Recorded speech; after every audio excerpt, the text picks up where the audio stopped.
I doubt she can even read the menu. The words, sharp as shattered glass, sliced through the hushed restaurant.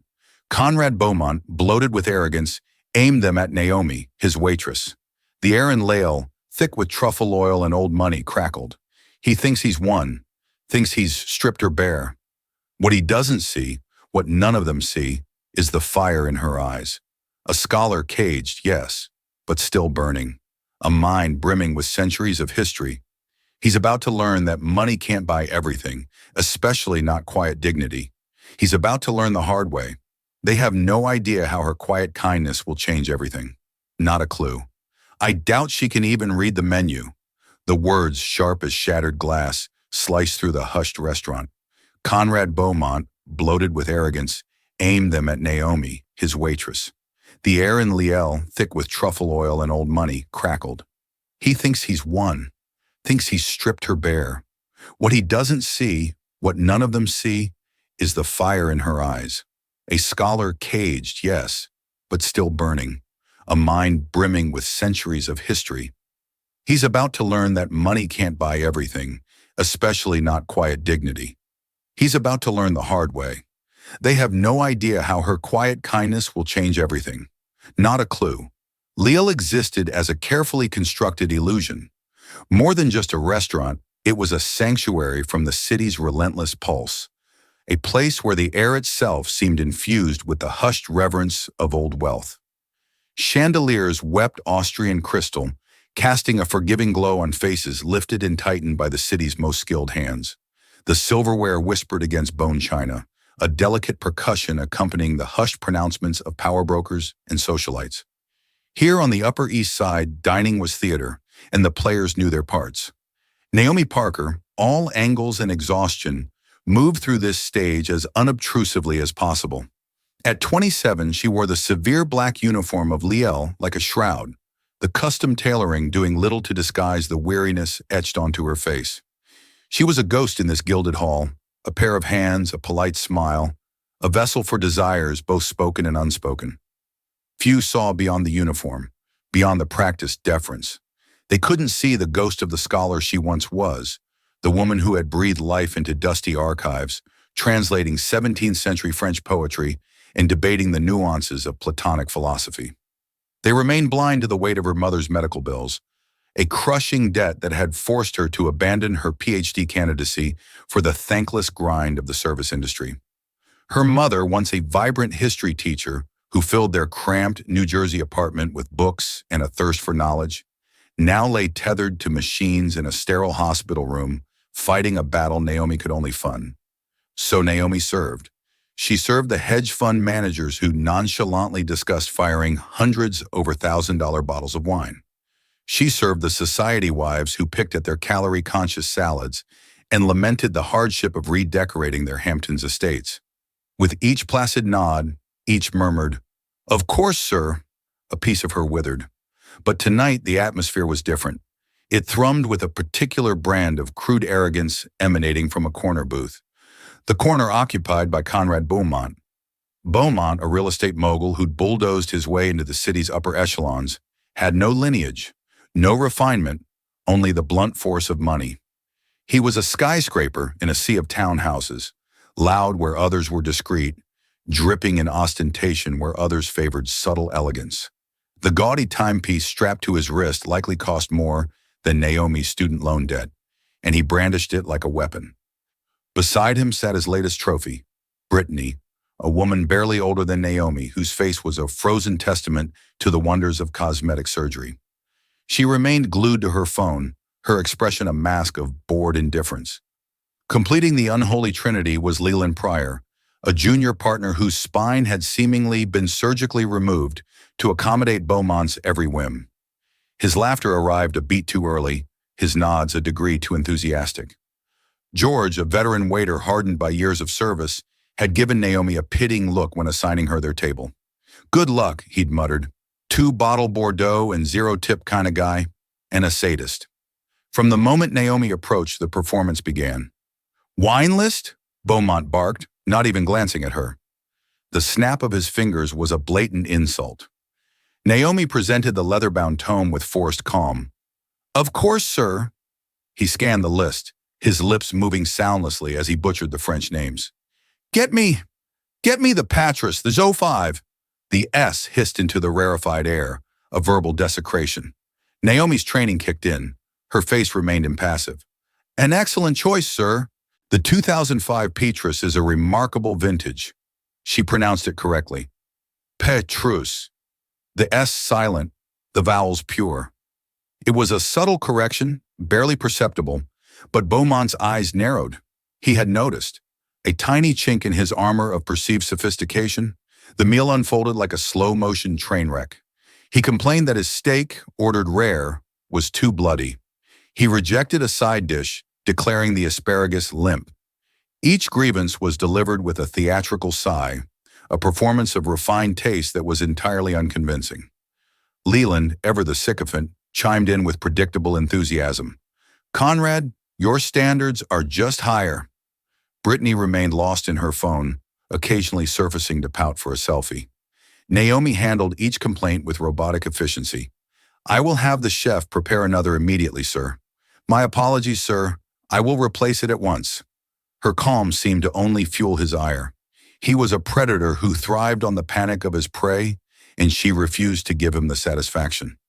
Then came the moment for the main course selection. The air vibrated with tension. This was what Beaumont had been building towards, a moment of blatant dominance.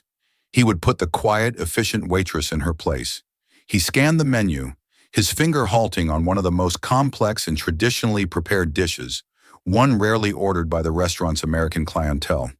I'll have the, he began, his voice booming across the hushed dining room. He stumbled over the name, a mangled mess of butchered French.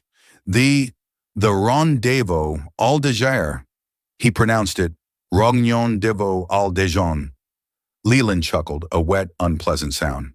Only you, Conrad, always picking the most exotic thing. Beaumont leaned back, a smug grin plastered across his face. He locked eyes with Naomi, then gestured dismissively at the menu. His voice, loud enough for nearby tables to turn their heads, dripped with condescending poison, fueled the fire, turning it into a citywide guessing game. For the elite of New York, the details were too specific to ignore. The description of the mogul, the flashy watch, the trophy wife, the sycophantic associate, the palant for bludgeoning his way through situations pointed in one very specific, very public direction. Conrad Beaumont was at his desk in his penthouse office overlooking Central Park when his PR director, a perpetually stressed woman named Cynthia, forwarded him the link with the subject line. Urgent. We need to discuss. Beaumont read it. Then he read it again. A vein throbbed in his temple. The blood drained from his face, leaving a mask of pure, unadulterated rage. It was him. Every humiliating detail was there, wrapped in elegant prose that only made the exposure more gling. The writer had turned his moment of power into a parable of his ownishness. Who wrote this? He roared at Cynthia over the intercom. Find out who talked to them. Was it the manager Dubois? Was it that little waitress? His paranoia spiraled. He was in the middle of negotiating a massive legacy defined deal to build a new cultural center, a deal that required the cooperation of the city's old money philanthropists and cultural gatekeepers, the very people who would read an article like this and see him as the boorish caricature he secretly feared he was. This story didn't just wound his ego. It threatened his empire. It made him look like a buffoon, a man without the subtlety and grace required to helm a project of cultural significance. His phone rang. It was a board member from one of the foundations he was courting. The man's tone was breezy, but the question was pointed. Conrad say, "Did you see that piece in Canvas magazine? The one about the restaurant Wild story. Almost sounds like someone we know." Beaumont felt a cold sweat on his neck. The story wasn't just a story anymore. It was a narrative, and it was sticking to him. The tremors of the silence in that restaurant had become an earthquake, and the ground was cracking right under his feet. He had tried to crush one person's spirit, and in doing so, he had handed a weapon to the entire city to use against him. He slammed his fist on his desk. He had to fix this. He had to find the source. He had to regain control of the narrative. His obsession shifted from punishing Naomi to silencing the story itself. But it was already too late. The story didn't belong to him anymore. It belonged to everyone. For Naomi, the world had shrunk to the four walls of her apartment and the sterile corridors of the hospital. She saw the article because her friend, another former grad student who now worked as a paralegal, sent it to her. The subject line was just a series of exclamation points. Naomi read it with a feeling of dizzying dissociation. It was her life, her humiliation, her moment of defiance, all laid bare for the world to see. Yet she was an anonymous ghost at the center of it. Genevieve Lauren had protected her identity, but in doing so had made her story public property. She read the comments, the praise for the scholar, the condemnation of the mogul. It was vindicating but also terrifying. She was no longer just Naomi Parker, out-of-work waitress. She was a symbol, a hashtag waiting to happen. She felt exposed as if a spotlight had found her, even in the shadows of her forced leave. Her suspension was nearly over when an email landed in her inbox. The sender's name made her breath catch in her throat. Dr. Philip Rowe. Dr. Rowe had been her PhD advisor, her mentor. He was a titan in the world of French historical studies, a man whose opinions she valued more than almost anyone's. She hadn't spoken to him in over a year, not since her shame-filled call to tell him she was withdrawing from the program. Opening the email felt like reopening a wound. Subject, a long shot. But is this you? Dear Naomi, I hope this message finds you well. I am writing on a bit of a strange whim. A rather extraordinary article has been making the rounds in academic circles. I've attached it here. It's titled The Menu. It tells the story of an unnamed waitress, a scholar of French, who found herself in a challenging situation. As I read it, a few details stood out. The description of her linguistic precision, her deep knowledge of Burgundian history and culture. It sounded remarkably familiar. It sounded like the student who wrote that brilliant seminar paper on the socio-economic impact of the salt tax in 17th century Burgundy. It is perhaps a wild guess, but I had to ask, was that you, Naomi? Regardless of your answer, reading this piece made me think of you and the great promise you showed. It reminded me of what a loss it was for the department when you had to leave. Which brings me to my second more important point. An opportunity has arisen. The University of Lyon, in partnership with our own institution, has just announced the inaugural Malines Dubois Fellowship for Franco-American Historical Research. It's a fully funded 2-year research position based in Lyon. The fellow will have complete access to the municipal archives to study the region's cultural and economic history. Naomi, it has your name written all over it. The application deadline is technically last week. However, Malines was a dear friend of mine, and I am on the selection committee. If you are interested, if you are able to even consider it, I can make a call. We would need a formal application and a statement of purpose by the end of the week. I know life may have taken you down a different path, but talent like yours is rare. I truly hope you will consider it. Warmly, Philip. Naomi read the email 3 times, her vision blurring with tears. It was a lifeline. A ghost from her old life reaching out to pull her back from the abyss. Lion research, the very dream she had been forced to bury. For a moment, the fear and anxiety vanished, replaced by a dazzling, terrifying spark of hope. Could she? Could she really go back? The thought was so overwhelming, so beautiful, it felt dangerous. Meanwhile, Conrad Beaumont's world was contracting. The cultural center deal, his magnum opus, was stalling. A key benefactor, an old money matriarch who sat on the board of the Metropolitan Museum of Art, had called him for a chat. She had spoken about the importance of character and public perception for such a prominent project. She never mentioned the article, but the subtext was a sledgehammer. The narrative was poisoning him. His PR director, Cynthia, was in crisis mode. Conrad, we can't kill the story, she said, pacing his office. It's too big now. Trying to suppress it will only confirm it's about you. We have to change the narrative. And how do we do that? He snarled. You have to get ahead of it. You have to be the bigger man, the magnanimous one. She explained, her voice urgent. You find the waitress, you apologize publicly, and then you help her. You offer her a job, a scholarship, something that makes you look like a patron, not a bully. You turn your villain into your protégé. Beaumont recoiled. apologized to her. Are you insane? The idea of humbling himself before the woman who had humiliated him was physically repulsive. It's not about what you feel, Conrad. It's about optics. Cynthia shot back her professional desperation, overriding her fear of him. Right now, you're the mogul, a rich jerk who bullies waitresses. If you do this, you become Conrad Beaumont, the tough but fair titan who recognized brilliance in an unexpected place and rewarded it. It's a redemption story. The media will eat it up. It saves the deal, and it saves your reputation. He hated it. He hated every single thing about it. It felt like a surrender. But as he looked out over the city, over the empire he had built, he knew she was right. His legacy was at stake. The means no longer mattered, only the ends. Fine, he bit out. Find her. Find the girl. Make a meeting. We'll play it your way. The hunt began. It wasn't hard. Beaumont's resources were vast. A few calls from his security chief to industry contacts, a discreet inquiry to a contact inside a restaurant payment processing company, and a cross-reference with employee records from upscale French restaurants on the Upper East Side. Within a day, they had a name, Naomi Parker, Queens, New York, currently on administrative leave from Lille. Just as Naomi was beginning to sketch out a statement of purpose for the fellowship in Lyon, her phone rang. It was an unknown number. She let it go to voicemail. A minute later, a message appeared. Miss Parker, my name is Cynthia Lell. I am the Executive Vice President of Communications for Beaumont Enterprises. Mr. Conrad Beaumont has asked to meet with you to discuss a matter of mutual importance. He is prepared to make you a very generous offer. Please call me back at your earliest convenience. Naomi stared at her phone, the blood turning to ice in her veins.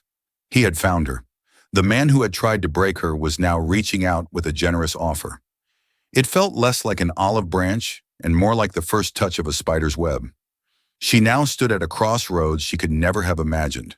In one hand, she held an email that offered her a path back to her authentic self, a path of intellectual pursuit and quiet dignity, paved with difficulty and uncertainty. In the other, she held a voicemail that offered a shortcut, a transactional solution from the very man who had caused her pain, a path paved with his money and his motives. The choice she made would define not just her future, but who she was. The voicemail from Beaumont Enterprises was a serpent coiling in the heart of Naomi's quiet Queens apartment. For 2 days, she let it lie there, a toxic promise she was terrified to touch. The voice of Cynthia Lell, smooth and corporate, replayed in her mind a stark contrast to the warm, hopeful words of Dr. Rowe's email, which she had printed and kept on her nightstand like a holy text. The two messages represented two entirely different futures, two fundamentally different Naomis. One path was a superhighway paved in gold. She could almost feel the weight of Beaumont's money, a heavy blanket that could smother all her anxieties. She pictured her mother's medical debt vanishing with a single wire transfer. She imagined her mother in a private room with a window overlooking a garden, receiving the best care money could buy, without the constant gnawing fear of the next bill. The thought was a siren song, seductive and overwhelmingly powerful. All she had to do was attend a meeting. All she had to do was listen. The other path was a narrow, winding trail up a mountain she had been forced to abandon years ago. It promised not comfort, but challenge, not wealth, but fulfillment. The fellowship in Lyle was a return to her soul's true home, a life of dusty archives, intellectual rigor, and the quiet pursuit of knowledge. It offered no immediate solutions to her financial burdens. It was a promise of a different kind of richness, one that couldn't be spent, but could never be taken away. On the second night, she sat by her mother's hospital bed, holding her frail hand. Her mother, lucid in the evening, quiet, looked at her. "You seem troubled, my love, more than usual." Naomi forced a smile. "Just tired, Mom. Long. Weak." Her mother squeezed her hand, her grip surprisingly firm. "Naomi, I didn't raise you to be just tired. I raised you to be brilliant. Whatever it is, don't you dare sell your brilliance short. It is the one thing in this world that is truly yours." The word struck Naomi with the force of a physical blow. Don't sell your brilliance short. That was exactly what Beaumont wanted to do. He didn't want to hire her brilliance. He wanted to purchase it, package it, and put it on display to burnish his own tarnished name. In that moment, the conflict within her resolved into a single hard point of clarity. She knew she had to go to the meeting, not to consider the offer, but to formally reject it, to face the man who had tried to humiliate her and show him unequivocally that she could not be bought. She owed him nothing, but she owed her mother and herself this final act of self-possession. The next morning she prepared for the meeting, not as a candidate preparing for an interview, but as a sovereign nation preparing for a diplomatic negotiation. She chose her outfit with meticulous care. It was a uniform of a different sort, not the black suit of a waitress designed for invisibility, but a simple charcoal gray dress her mother had helped her pick out for her first academic conference. Over it, she wore her mother's old college blazer, its tweed fabric, a soft, tangible connection to a legacy of intellect and integrity. She looked not like a supplicant, but like a scholar.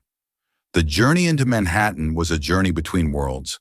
The rumbling, democratic chaos of the 7 train filled with the tired, hopeful faces of 100 different countries gave way to the cold, imposing canyons of Midtown. Beaumont Tower was a shard of smoked glass and steel, punching a hole in the sky. It wasn't built to be beautiful. It was built to be dominant. The lobby was a cathedral of corporate power. The air was chilled and silent, the floors of polished black marble reflecting the cold, distant light. A security guard with an earpiece watched her with impassive eyes as she approached the concierge. Announcing her name felt like a confession. Cynthia Lell met her by the elevator bank. She was flawlessly put together, her smile a masterpiece of professional warmth that didn't reach her eyes. "Ms. Parker, thank you so much for coming. Mr. Bowman is very much looking forward to speaking with you." The elevator ascended with unnerving speed and silence, a hermetically sealed capsule rising to the heavens of Capitol. Naomi's ears popped. Cynthia made small talk about the weather, her voice a placid surface on a deep and dangerous ocean. Naomi simply nodded, conserving her energy, focusing her mind. The boardroom was even more intimidating than she had imagined. It was a sterile expanse of glass and stone, dominated by the single monstrously long table of polished obsidian. But the true power move was the view. 3 walls were floor-to-ceiling windows, offering a god's-eye panorama of the city. It was a view designed to communicate one thing: I own all of this. "You are a speck." Conrad Beaumont was waiting at the far end of the table, a king on his throne. He stood as she entered, a performance of chivalry that felt rehearsed and hollow. "Miss Parker," he began, his voice a smooth, calibrated baritone that echoed slightly in the vast room. "Naomi, thank you for coming. Please sit." Naomi chose a chair several seats away from him, creating a deliberate buffer of space. She placed her bag on the floor and her hands on the cool, unforgiving surface of the table. She met his gaze and waited her silence, a refusal to be the first to blink. "I'll get straight to the point," he said, leaning forward, the picture of a man who values his time. "What happened at the restaurant was unfortunate, a misunderstanding. I have a gruff way about me. I expect the best, and sometimes my passion comes out sideways." Naomi listened, her expression unreadable. She recognized the classic non-apology instantly, a rhetorical device to absolve the speaker of all responsibility. "It wasn't my fault, it's just my passion." Her internal resolve hardened like tempered steel. "I was, however," he continued, pivoting smoothly, "impressed, deeply impressed. Your command of the language, your depth of knowledge, it was remarkable. It showed me that you are a person of immense and frankly wasted talent."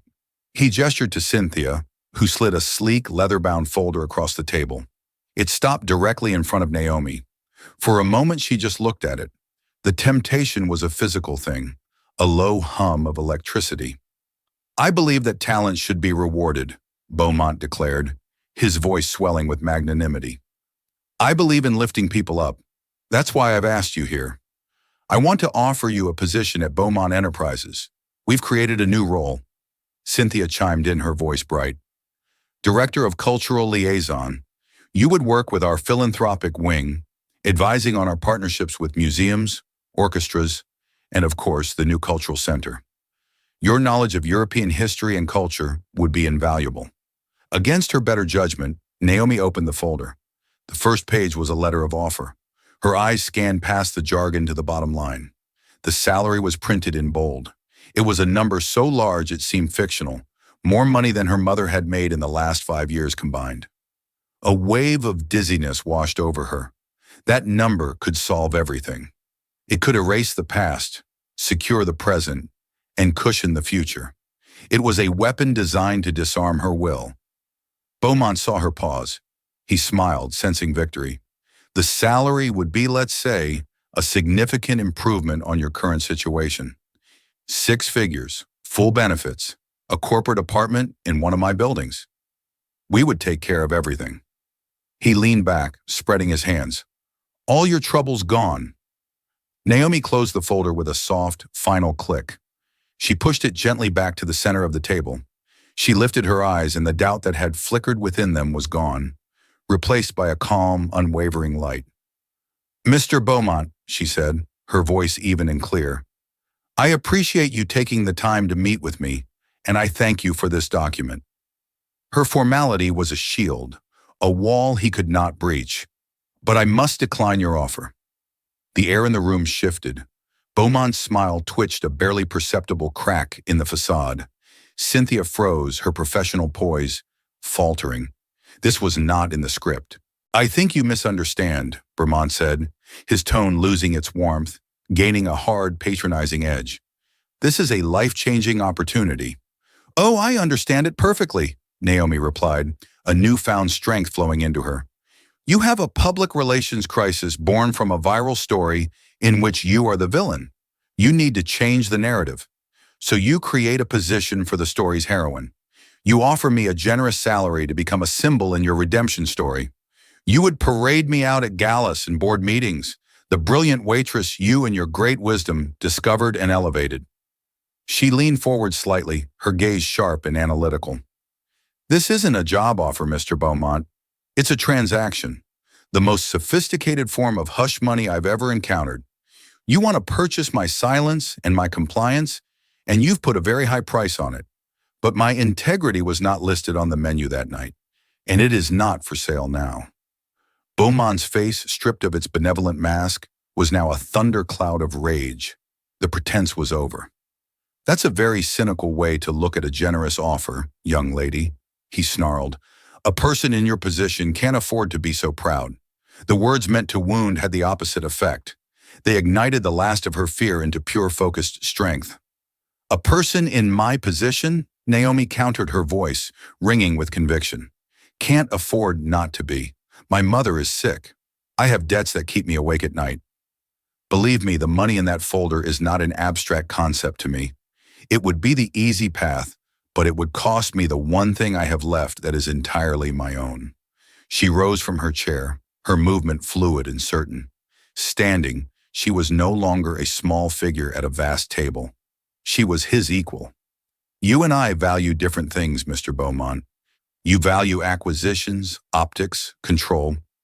You thought you could diminish me by mocking my job. And now you think you can possess me with a new one? But my work as a waitress does not define my worth, and your money cannot define my future? She took a step back from the table, a final physical declaration of her freedom. I came here today to tell you that I don't need your help. The talent you were so impressed by has already opened a door for me, a real one. An email from my old professor arrived 2 days ago. It seems my story, the anonymous version, reached him. He has nominated me for the inaugural Madeleine Dubois Research Fellowship. I've accepted. I'll be moving to Lyon, France to complete the academic work I was forced to abandon. She let the words settle in the silent, cavernous room. She saw the flicker of disbelief and fury in his eyes. She hadn't just rejected his offer. She had revealed it to be wholly unnecessary. She had a better one. So thank you for the offer, Mr. Beaumont, but I don't want to be your director of cultural liaison. I'd rather be myself. Without another word, she turned her back on him and walked towards the door. She didn't run. She didn't look back. She could feel his enraged stare on her. The silent, sputtering fury of a man who had been outmaneuvered. A man used to buying anything he wanted, who had just discovered something priceless. As the heavy glass door whispered shut behind her, sealing Conrad Beaumont in his sterile, opulent prison, Naomi Parker stepped into the elevator. Descending from that cold peak of power, she felt not smaller, but larger. And when she walked out of the tower's imposing entrance and into the brilliant, chaotic afternoon sun of New York City, she took a deep breath. The air no longer felt thin. It tasted of exhaust fumes, hot pretzels, and boundless, beautiful possibility. She was still in debt. Her mother was still sick, but she was free. Naomi's story isn't just about a clever comeback in a fancy restaurant. It's a powerful reminder that our circumstances don't define our worth. True wealth isn't measured in bank accounts or skyscrapers, but in knowledge, resilience, and the courage to stand by your own integrity. Naomi walked away from a six-figure salary, not because she was foolish, but because she was wise enough to know the difference between a price tag and true value. She chose the difficult path of her own dreams over the easy comfort of a golden cage. Her story forces us to ask ourselves, what is our own dignity worth? If Naomi's journey from quiet desperation to triumphant self-possession moved you, please give this video a like to help her story reach more people. Share it with someone who needs a reminder of their own inner strength. And most importantly, subscribe to our channel for more true stories that uncover the extraordinary strength hidden in everyday life. Click that notification bell so you never miss a chapter. Thank you for listening.